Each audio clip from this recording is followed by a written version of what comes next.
Hi കൂട്ടുകാരെ, നമ്മുടെ വീട്ടിൽ ചോറൊക്കെ ബാക്കി വരും എന്നും തന്നെ. അപ്പോൾ ഇന്ന് ചോറ് വെച്ചിട്ട് ഒരു 4 മണി പലഹാരം ഞാൻ ഉണ്ടാക്കാമെന്ന് വെച്ചു. അപ്പോൾ അതെങ്ങനെയാണെന്ന് കാണാം. അതിനായി ചോറ് ജസ്റ്റ് ഒന്ന് മിക്സിയിലിട്ടൊന്ന് കറക്കിയെടുത്തിട്ടുണ്ട്. ചോറ് ഇതുപോലെ നന്നായിട്ട് അരയരുത്, ജസ്റ്റ് ഒന്ന് കറക്കാനേ പാടുള്ളൂ. ഇതുപോലെ കറക്കിയെടുത്തിട്ടുണ്ട്. ഇതിലേക്ക് കുറച്ച് കടലപ്പൊടി,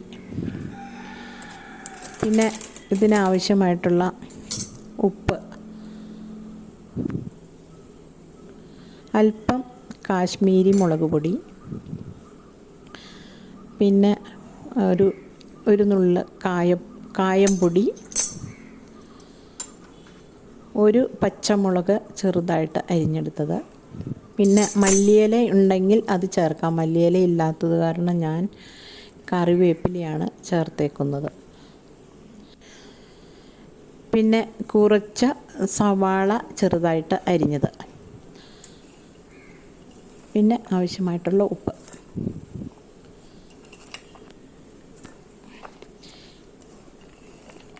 ഇതെല്ലാം നന്നായിട്ടൊന്ന് ജസ്റ്റ് ഒന്ന് കുഴച്ചെടുക്കുക.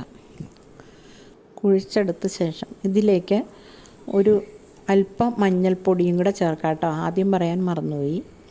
പിന്നെ കുറച്ച് അരിപ്പൊടി, നല്ല ക്രിസ്പി ആവാൻ വേണ്ടി കുറച്ച് അരിപ്പൊടിയും കൂടെ ചേർത്ത് നന്നായിട്ട് കുഴിച്ചെടുത്ത ശേഷം പാനിൽ വെളിച്ചെണ്ണ ഒഴിച്ച് ഇത് ചെറിയ തരം ഉരുളകളാക്കി ഇതുപോലെ ഇട്ട് എടുക്കുക. നല്ല മൊരിഞ്ഞ് കിട്ടും. നല്ല ക്രിസ്പി ആയിട്ട് കിട്ടുന്ന ഒരു പലഹാരമാണ്. നല്ല അടിപൊളി രുചിയുമാണ്. നിങ്ങളും ഇതൊന്ന് തയ്യാറാക്കി നോക്കൂ.